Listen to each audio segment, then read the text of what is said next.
current motors. We will cover the different types such as the split-phase motor, split-phase capacitor motor, shaded pole motor, and universal motor. This video is a continuation in the motor control and systems series. If you haven't watched any of the previous videos, I highly recommend watching those before continuing this video. Before we dive into the video, if you are not yet subscribed, then please hit the subscribe button, like the video, and leave a comment. Also hit the notification button so you won't miss any of the new videos uploaded. Let's get started. Single-phase motors can be found in homes and in business appliances.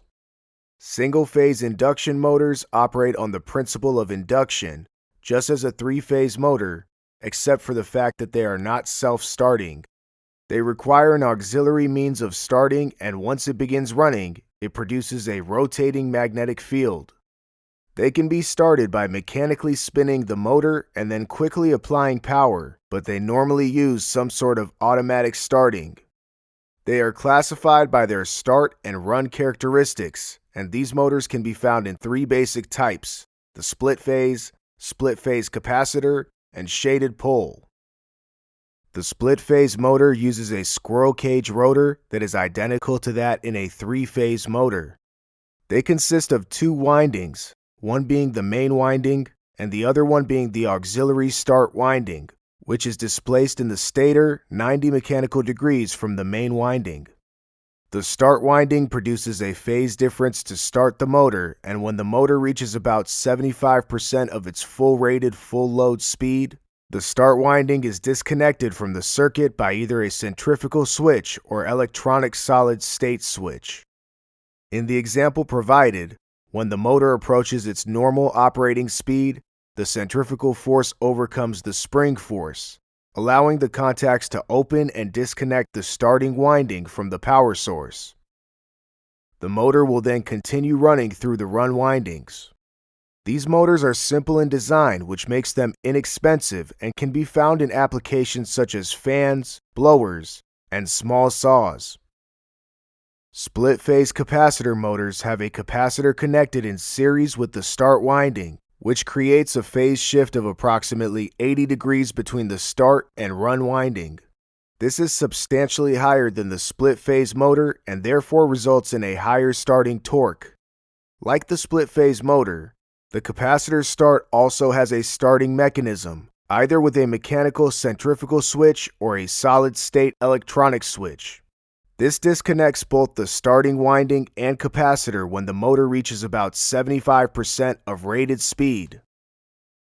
The shaded pole motor has only one main winding and no start winding or switch. When a single-phase AC is supplied to the stator windings, due to the shading provided to the poles, a rotating magnetic field is produced. The auxiliary winding, which is composed of a copper ring, is called a shading coil. The current in this coil delays the magnetic flux in that part of the pole in order to provide a rotating magnetic field. The direction of rotation is from the unshaded side to the shaded ring. It rotates in only one particular direction and is generally not possible to reverse the rotation unless the motor is wound with two main windings that reverse the direction of the field. These motors are best suited for low-power household applications because the motors have low starting torque and efficiency ratings. Applications for this type of motor can include fans, blowers, electric razors, hair dryers, and much more.